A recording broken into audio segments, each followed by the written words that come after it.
तो आप सभी को नमस्ते प्रणाम। मैं आपका अपना ठाकुर प्रखर सिंह और रात के 10 बज चुके हैं और कहानी का जो सिलसिला है बदस्तूर जारी है।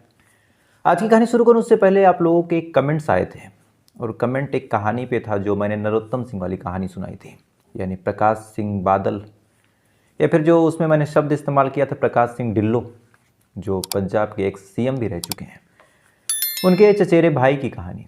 तो जब मैंने प्रकाश सिंह ढिल्लों कहा तो कई लोगों ने कमेंट किया कि उनका असली नाम प्रकाश सिंह ढिल्लों नहीं है, उनका असली नाम प्रकाश सिंह बादल है और आप रिसर्च करके तब आया कीजिए। तो मुझे भी लगा कि शायद मुझसे कुछ गलती हो गई, हालांकि चांसेस नहीं थे क्योंकि मैंने पता किया था, रिसर्च की थी। तो असल बात यह है कि जो उनका नाम है, एक सीएम जो थे, उनका नाम प्रकाश सिंह ढिल्लों ही था, लेकिन जब उन्होंने सरपंच का चुनाव लड़ा और बादल उनके गांव का नाम था, तो जैसे सिद्धू मूसेवाला हो गए वैसे फिर उन्होंने अपने सरनेम को एक तरह से बदला या फिर उसमें एक नाम और डाला और फिर पूरा नाम उनका हो गया प्रकाश सिंह बादल। जबकि कायदे से देखा जाए तो उनका जो असली नाम है वो नाम है प्रकाश सिंह ढिल्लों।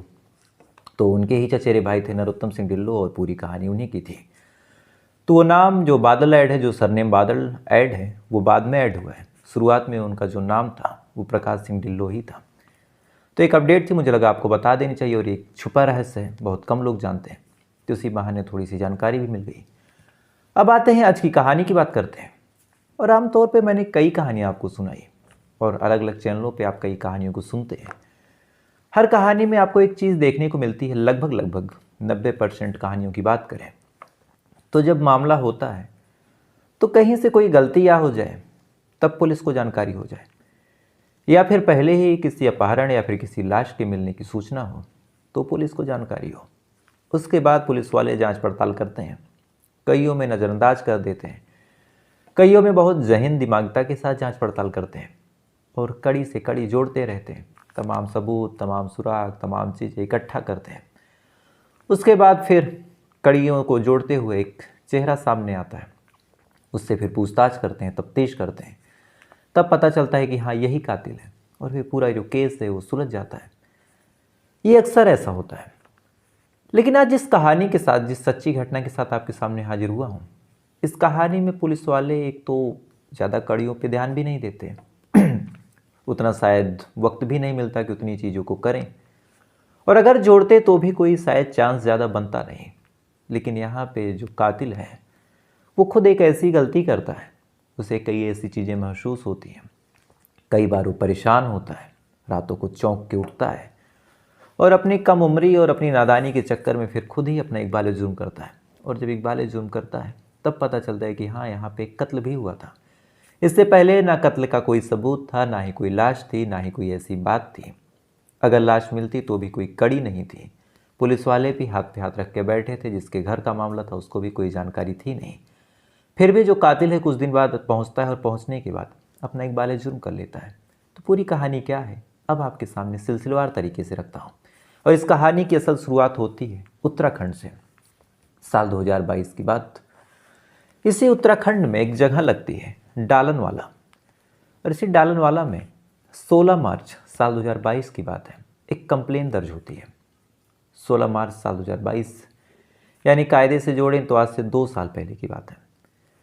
कंप्लेन करने वाला एक परिवार होता है। परिवार थाने में जाता है और जाने के बाद बताता है कि साहब हमारा एक बेटा है जिसका नाम है नरेंद्र उर्फ बंटी, लगभग 22 से 23 साल इसकी उम्र है, और अचानक से गायब हो गया है।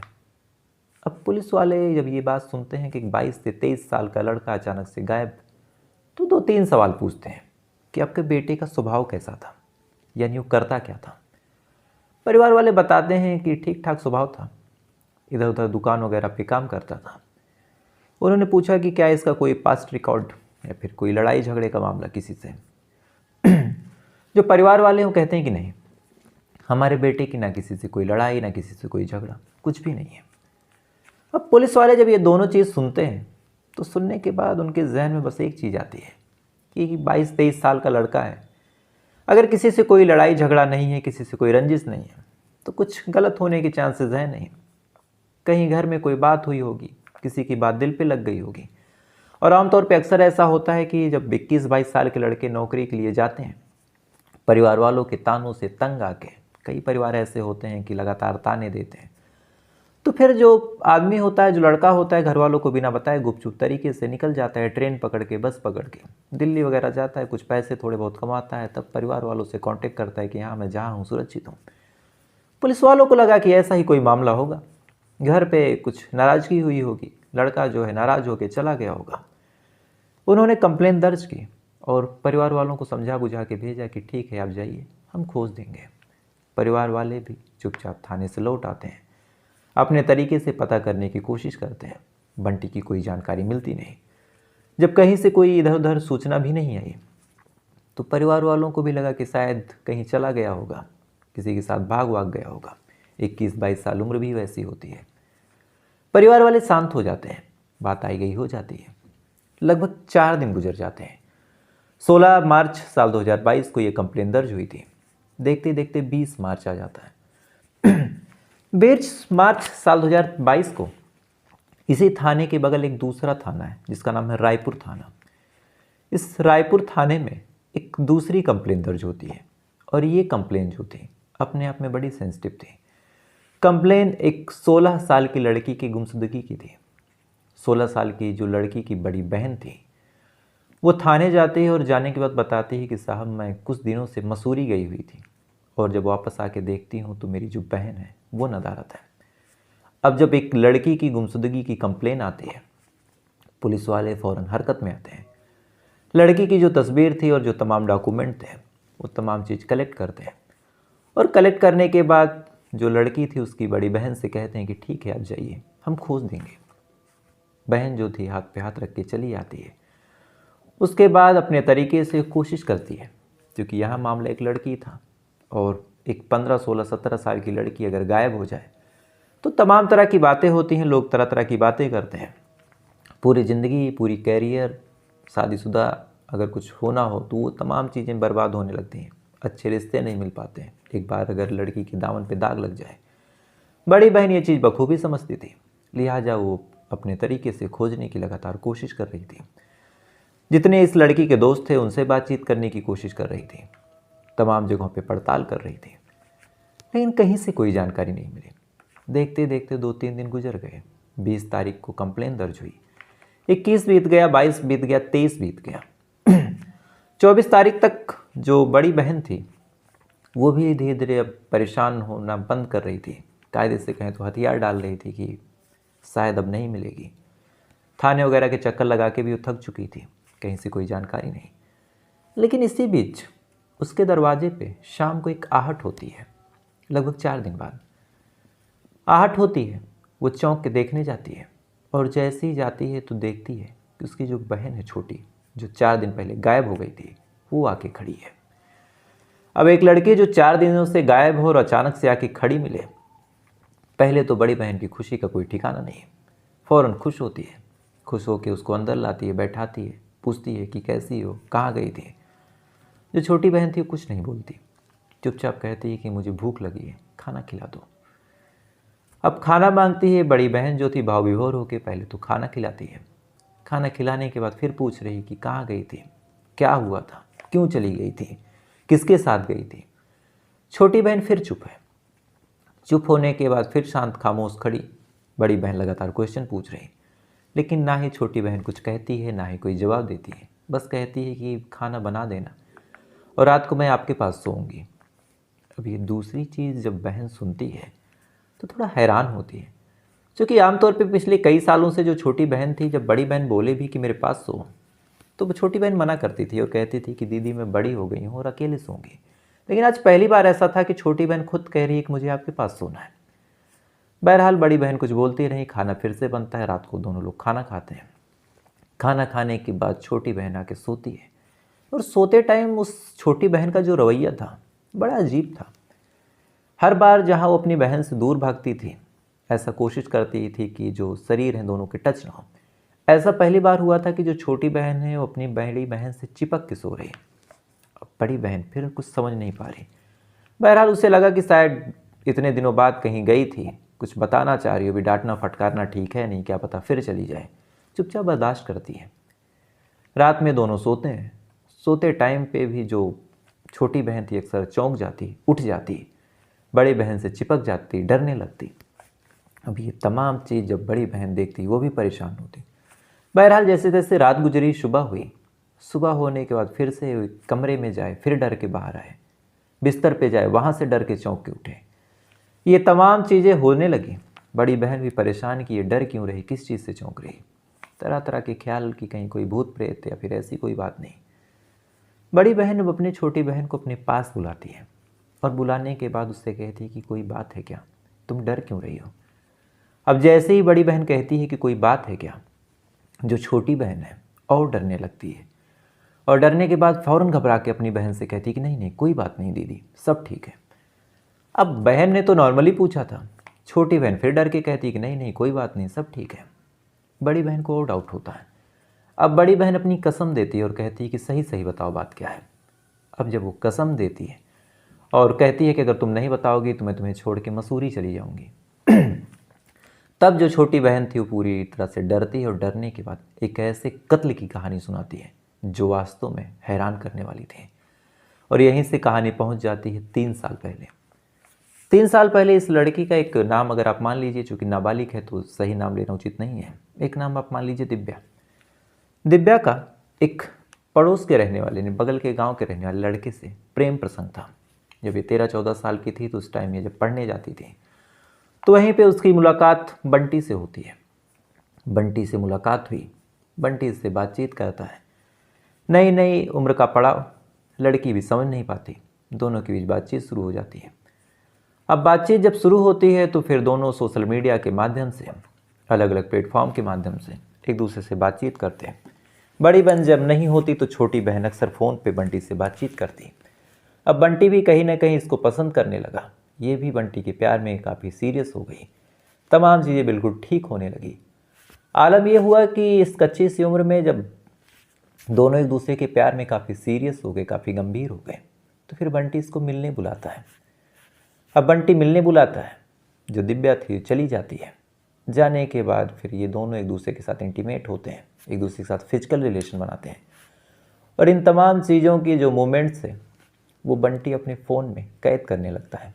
यानी कहता है कि एक सेल्फी हो जाए या फिर एक वीडियो हो जाए जो हम बाद में इंजॉय करेंगे देखते टाइम। अब इधर ये तमाम चीज़ें जब दिव्या करने लगी तो इससे फिर लड़कों में और इंटरेस्ट आने लगा। इसे लगा कि और लड़कों से बातचीत की जाए और उससे दोस्ती की जाए, लड़के बड़े अच्छे होते हैं। तो इस दौरान फिर इसने सोशल मीडिया पे अपना अकाउंट बनाया, फेसबुक पे अलग नाम से। एक आईडी जो थी वो बंटी जानता था, उसने पासवर्ड वगैरह ले रखा था। तो उसने फिर एक नई आईडी बनाई और इस आईडी पे से एक दूसरा लड़का मिलता है जिसका नाम था आकाश। आकाश से भी इसकी दोस्ती हुई। दोस्ती होने के बाद दोनों बातचीत करने लगे। अब बातचीत हुई, दोनों की दोस्ती भी गहरी हुई। देखते ही देखते इसे आकाश से भी प्यार हो गया। अब इधर एक प्यार बंटी से, दूसरा प्यार आकाश से। इत्तेफाक देखी कि दोनों अगल बगल के। इसके बाद आकाश भी अब इस लड़की से मिलने जुलने लगा, आकाश से भी ये बातें करने लगी। और इधर जब से आकाश इसकी ज़िंदगी में आया तब से बंटी इग्नोर होने लगा। बंटी लगातार इग्नोर हो रहा, आकाश से बातचीत कर रही। तो फिर बंटी ने भी पता करना शुरू किया कि इग्नोर क्यों हो रहा। तब उसे पता चला कि उसकी जो गर्लफ्रेंड है वो किसी दूसरे लड़के से अफेयर में है। अब ये चीज़ जैसे ही आकाश सुनता है फ़ौरन दिव्या के ऊपर चीखने चिल्लाने लगता है और कहता है कि सुधर जाओ और जो तुम कर रही हो इसे बंद कर दो, नहीं तो फिर तुम्हारे लिए अच्छा नहीं होगा, मैं तुम्हारे घर पे सब कुछ बता दूंगा। लेकिन इससे पहले कि बंटी कुछ समझा पाता, कुछ मना कर पाता, आकाश और दिव्या एक दूसरे के प्यार में बुरी तरह सीरियस थे। आलम ये था कि दोनों एक दूसरे से सच्चा प्यार भी करने लगे, एक दूसरे से शादी भी करना चाहते थे। अब जब बंटी दराटा धमकाता है तो फिर दिव्या सोचती है कि अब क्या करें। दिव्या फिर भी नहीं मानती। इसके बाद जो बंटी है वो दिव्या के घर पे बता देता है कि तुम्हारी जो बहन है वो किसी के साथ अफेयर में है, एक उम्मीद में कि शायद घर वाले डांटेंगे फटकारेंगे तो सुधर जाएगी। लेकिन फिर भी दिव्या नहीं मानती।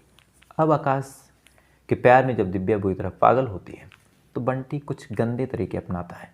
जैसे जो फ़ोटोज़ वीडियोज़ उसने अपने फ़ोन में लिए थे, जो चैट्स थे, उन तमाम चीज़ों को अक्सर वो आता और दिव्या के गांव में लड़कों को दिखाता और कहता कि तुम्हारे गांव की ये लड़की इस तरह से मुझसे बात करती है। एक तरह से जब बंटी की बात वो नहीं मानती तो बंटी उसको बदनाम करने लगता है। अब ये बदनामी जब फैलते फैलते दिव्या के कानों तक पहुँची तो दिव्या बुरी तरह सकपका जाती है। उसे लगा कि तो मेरी इज्जत खतरे में है। इस दौरान फिर बंटी के घर तक भी बात गई।